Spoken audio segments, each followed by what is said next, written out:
جو بھی قادیانی ہیں ان کو میری یہ سجیشن ہے کہ ان کی کتابیں پڑھیں، اور کتابیں چلو جو انہوں نے ایک لمبا چوڑا سلسلہ جو کھڑا کیا ہوا ہے، تو عام آمدی یہ سمجھتا کہ یار سب سے پہلے تو افورڈ نہیں کرتا نارملی اتنی بکس لینے کی،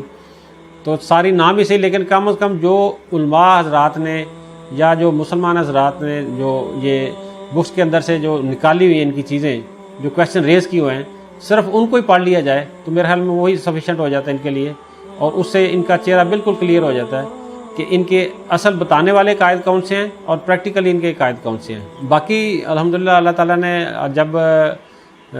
روشنی دکھائی ہے تو زندگی کا مقصد ایک ہی ہے الحمدللہ، کہ ایک تو یہ اس کے لیے کام کرنا ہے انشاءاللہ، اسلام کے لیے کام کرنا ہے، اور جو حقیقی قرآن کی تعلیم ہے اس کو لوگوں تک پہنچانا ہے۔ اللہ تعالیٰ سب کے لیے راہ ہدایت جو سب کے لیے جو قائم کر دے، سب کے لیے اللہ تعالیٰ جو بہتر سامان پیدا کرے۔